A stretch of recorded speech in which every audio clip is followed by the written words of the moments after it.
Hi, I'm Pat Murphy, Superintendent of Arlington Public Schools, and we're on the campus of George Mason University here in Arlington at Founder Hall. And I'm joined by Dr. Kevin Clark, who's a professor at George Mason in technology learning, and one of our very own in Arlington, Asia Williams, who's the STEM coordinator at Hoffman-Boston.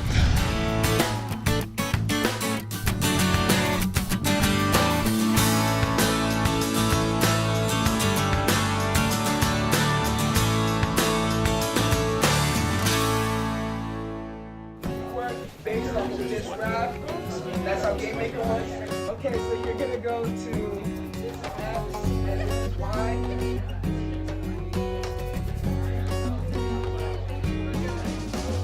We hear a lot about STEM initiatives, and there's a lot of focus around that as far as preparing students for the future. But how does that relate to exactly what you're doing? Well, the work we are involved in at George Mason is to get students interested and motivated about STEM early. And so one of the programs that we highlight and work on is a game design program where we bring students in middle school and high school together on a Saturday, and we teach them how to design and develop educational video games. I'm sure they're highly motivated. They're very highly motivated. When you say video games, you don't have to say any more. Right. And so what we do is use that motivation to get them really interested in the aspects of STEM that are involved in designing and developing a video game. And so for us, it really is a life cycle where we hope that they get involved and get interested and get exposed to STEM early on. And then in middle and high school, they begin to do some hands-on activities where they build games, they see what's involved in creating and designing games, and then that will lead to them hopefully selecting and participating in a STEM career and/or discipline. What's most exciting for me is the pipeline that we've been able to build, where a lot of the students actually have gone on to become mentors and then assistant instructors and then instructors. So we really have Leadership development, really, and it's very strong. It also creates more interest because a lot of the students, they look and they say, wow, maybe one day I can actually teach these classes.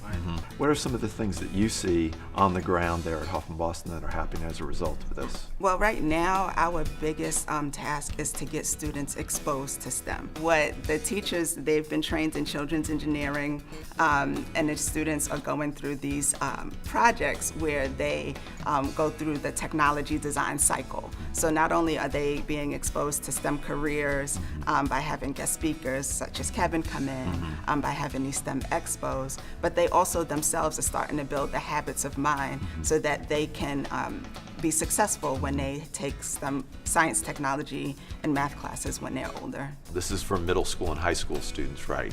So how do they become involved, or do you sign up, or where's information about this? Well, all of the information to get involved in the program can be found at gamedesign.gmu.edu, and it's open to middle and high school students, as you've mentioned. And they go to the website. The forms, the registration forms, and all of the materials are there, and then they just bring those forms with them on a Saturday. Thank you, Dr. Clark. We appreciate that. That's just part of our partnership. And we appreciate all the work that you guys are doing. STEM is going to continue to grow here, and we've got two folks here that are making that happen. We appreciate it. Thank you.